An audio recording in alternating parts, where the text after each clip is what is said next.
وہ اندر اندر اندر اندر اندر اندر اندر میٹنگ کرتا تھا، دیکھو دیکھو خلافت ابو بکر چھنا لیے، دراصل یہ خلافت علی کو ملنا تھا، اندر اندر گروپ بناتا تھا، خلافت ابو بکر چھنا لیے، علی چچیرے بھائی بھی، علی داماد بھی، علی حضور اکرم صلی اللہ علیہ وسلم کے جنت کے رفیق بھی، یہ تینوں شان رہنے کے باوجود ابو بکر نے علی کو خلافت نہیں دی۔ اس لیے عبداللہ ابن سبا یہودیوں کو بلا کر، کچھ بے وقوف مسلمانوں کو بلا کر ایک جماعت بنا لیا اور اس جماعت کا نام شیعہ رکھا۔ اس جماعت کا نام کیا رکھا؟ اب یہ شیعہ جو لوگ ہیں نا، انہوں نے سب سے پہلے کلمہ بدلا، لا الہ الا اللہ محمد الرسول اللہ، یہ ہمارا کلمہ ہے، 1,24,000 صحابہ کا کلمہ ہے، بے شمار تابعین کا کلمہ ہے، اللہ والوں کا کلمہ ہے۔ سب سے پہلے ان شیعوں نے کلمہ بدلا، کیا؟ لا الہ الا اللہ محمد الرسول اللہ علی وصی رسول اللہ خلیفتہ بلا فصل۔ کیا کیا حضرت سمجھ میں آیا نہیں؟ سمجھے بھی نہ کو، خالی بولنے کا سے بول ڈالا سے بھائی بڑا وہ آیات کر لینا جاتے ہیں، کلمہ بدل دیا، اللہ کے سوا کوئی معبود نہیں، محمد صلی اللہ علیہ وسلم اللہ کے رسول ہے، علی حضور کے وصی ہے، علی کی خلافت ہی اصل ہے، ابو بکر عمر عثمان کی خلافت اصل نہیں ہے، کلمہ بدل دیا۔ سب سے پہلے تفصیل ہے، میں اس عنوان کو 2 ٹکڑے بھی کر سکتا ہوں، لیکن مسلمان ذرا بھول جاتا، سمجھ میں یہ بات ہے، بھول جاتا ہوں میں کیا سنیا، کیا بولیا، کیا کریا۔ ایک مسلمان ایک ڈاکٹر کے پاس گیا، کہتے ڈاکٹر صاحب مجھے کھانسی ہے، بولا کو ڈاکٹر پوچھا کرتے کب سے، الٹا انہیں ڈاکٹر پوچھا کرتے کیا کب سے، وہ کھانسی بولا نا وہ بھی بھول گیا انہیں۔ ڈاکٹر صاحب کھانسی ہے، ڈاکٹر صاحب پوچھے کب سے، انہیں بھول گیا، کیا کب سے ڈاکٹر صاحب، وہ بھی بھول گیا۔ وہ مسلمان آدمی، میں 2 ٹکڑے کر سکتا ہوں، لیکن چاہتا ہوں کہ آج ایک ہی جمعہ میں اس بات کو پوری طور سے رکھ دوں۔ کلمہ بدلا ان لوگوں نے، اس کے بعد ان لوگوں نے قرآن کا انکار کیا۔ کس کا انکار کیا؟ قرآن کا انکار کیا۔ کہنے لگے قرآن کے دراصل 30 پارے نہیں بلکہ 40 پارے ہیں، 30 پارے ظاہر کے، 10 پارے باطن کے کہتے۔ باطن کا تو چھپ کو رہنے والے، کہاں چھپ کو ہی وہ نہیں مانتے، اسے ذرا ہماری موٹی زبان استعمال کرے تو سمجھ میں آئے گا، سمجھ میں آئی بات ہے۔ 40 پارے کہتے، 10 پارے ظاہر کے کہتے، 30 پارے، 10 پارے باطن کے۔ قرآن کے خلاف جب ان لوگوں نے آواز اٹھائی، آج تک قرآن کا معجزہ باقی ہے کہ ان کے پورے مذہب میں ایک بھی قرآن کا حافظ نہیں ہے، ایک بھی قرآن کا حافظ نہیں ہے۔ بس اس کے بعد ان لوگوں نے حضور کے شان میں گستاخی کی، حضور صلی اللہ علیہ وسلم کے شان میں کیا کہنے لگے؟ اصل پیغمبر حضور نہیں، اصل پیغمبر علی۔ حضور کے شان میں گستاخی کرے۔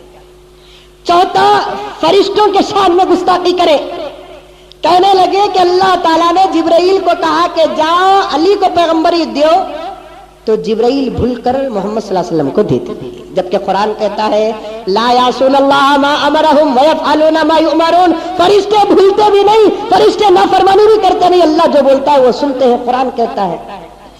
اس کے بعد ان لوگوں نے صحابہ کے شان میں گستاخی کرنے لگے، سب سے پہلے ابو بکر کے شان میں گستاخی کرنے لگے۔ ابو بکر اور عمر کے نام سے تو ان لوگوں کو اتنی نفرت جس کی کوئی حد نہیں، یہاں تک کہ ان لوگوں نے اپنی کتابوں میں حضرت ابو بکر اور عمر کے خلاف ایسے جملے استعمال کیے، ان جملوں کو ادا کرتے ہوئے بھی خدا کی قسم ہم لوگوں کو خوف ہوتا ہے کہ کہیں اللہ کا عذاب ہم پر نہ آ جائے۔ ان لوگوں کے عقیدے میں ایک عقیدہ یہ، ابو بکر اور عمر کے مزار کے پاس اگر کوئی آدمی تھوکتا ہے تو وہ جنتی بن جاتا ہے۔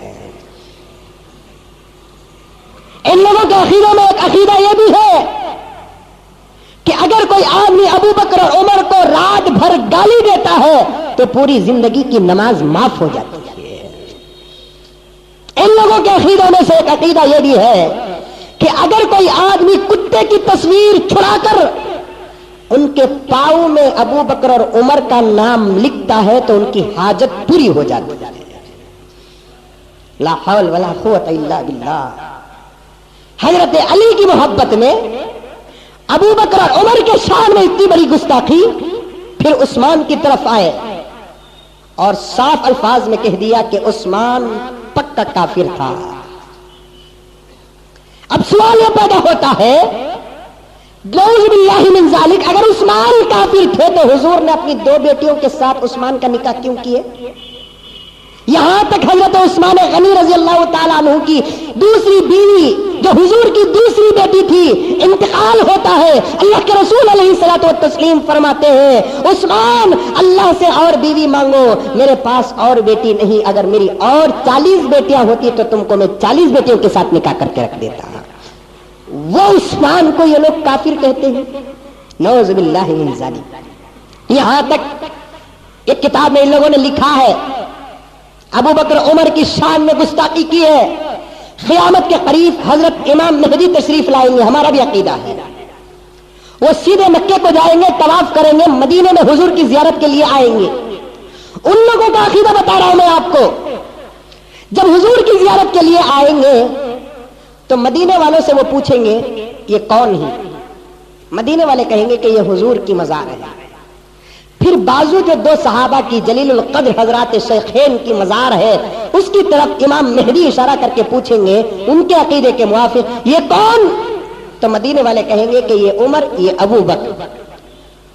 ان لوگوں کو یہاں کیوں دفن کیا گیا؟ تو مدینے والے کہیں گے کتے بولے تو سمجھ جائیں گا سو، نہیں تو یہ بھی واقعہ سمجھ جائیں گے بعد میں. نہیں انہوں دونوں حضور کے سسرے تھے، اس کے واسطے دفن کریں. امام مہدی کیا کریں گے؟ دونوں کو خبر سے نکالیں گے زندہ. کتاب میں لکھ کر ہے، میں آج صبح کو مطالعہ کر کے آیا ہوں. دونوں کو خبر سے نکالیں گے اور دونوں کے کپڑے نکالیں گے. بولیں گے کہ اے ابو بکر عمر، اگر تم خلافت علی کو دے دیتے تو دنیا میں زنا نہ ہوتا، تم خلافت علی کو دے دیتے تو دنیا میں شراب نہ ہوتی، تم خلافت علی کو دے دیتے تو دنیا کے اندر چوری اور ڈکیتی نہ ہوتی. یہ دونوں حضرت ابو بکر عمر امام مہدی سے کہیں گے کہ مہدی مجھے معاف کر دو. امام مہدی کہیں گے نہیں معاف نہیں کیا جائے گا. دونوں کو کپڑے نکال کر مدینے کی چوک میں لٹکا کر کوڑے ماریں گے، قیامت تک کوڑے پڑتے رہیں گے. ان لوگوں کا عقیدہ ہے مجال. امام مہدی کہاں؟ ابو بکر کہاں؟ امام مہدی کہاں؟ عمر کہاں؟ اگر ولو بالفرض امام مہدی کو جلوہ بھی آ جائے تو عمر کے سامنے وہ جلوہ کام نہیں آئے گا. عمر کے جلوے کے سامنے کس کا جلوہ کام آئے گا؟ ان لوگوں کا عقیدہ. پھر حضرت عائشہ امی جان صدیقہ رضی اللہ تعالیٰ عنہا پر گستاخی کرتے ہیں. حضرت عائشہ کو مدینے کے یہودیوں نے تہمت لگا دی تو یہ لوگ کہتے ہیں وہ تہمت نہیں، عائشہ نے سچ مچ اپنا رشتہ حضور کو چھوڑ کر غیر کے ساتھ رکھا تھا. کس کا عقیدہ ہے؟ شیعوں کا عقیدہ. عمر کی ابو بکر کی حکومت گئی، عمر کی حکومت گئی، عثمان کی حکومت گئی، علی کے پاس حکومت گئی، علی بھی شہید ہو گئے، سب گئے. بعد میں چل کر حضرت امیر معاویہ کے ہاتھ میں حکومت آئی. اللہ تعالیٰ حضرت امیر معاویہ کو پوری امت کی طرف سے جزائے خیر عطا فرمائے. جانتے ہو امیر معاویہ کو؟ نہیں جانتا مسلمان آج امیر معاویہ کو. کیوں؟ شیعہ کا پجاری بن گیا، شیعہ کا عاشق بن گیا، بدعت میں مبتلا ہو گیا. امیر معاویہ کو نہیں جانتا مسلمان آج. امیر معاویہ کے ہاتھ میں حکومت آئی. یہ امیر معاویہ کون معلوم؟ حضور اکرم صلی اللہ علیہ وسلم کے صحابی. 20 پر 3 سال کی عمر میں حضرت امیر معاویہ نے اسلام قبول کیا. حضور نے حضرت امیر معاویہ کو دیکھ کر کہا کہ اے امیر، اے معاویہ، ہم تمہارے چہرے پر بادشاہوں کا نور دیکھتے ہیں. امیر معاویہ کہنے لگے مجھے اس وقت پکا یقین ہو گیا، خدا وحدہ لا شریک کی قسم، مجھے اس وقت تک موت نہیں آئے گی جب تک کہ میں دنیا کے اندر بادشاہ نہیں بنوں گا. پھر حضرت امیر معاویہ کو دیکھ کر اللہ کے رسول نے فرمایا کہ امیر معاویہ، سارے لوگ مر کر جب حشر کے میدان میں اٹھیں گے تو تم واحد ایسے انسان ہوں گے جن کے جسم پر اللہ تعالی ایمان کے نور کی چادر ڈالے گا.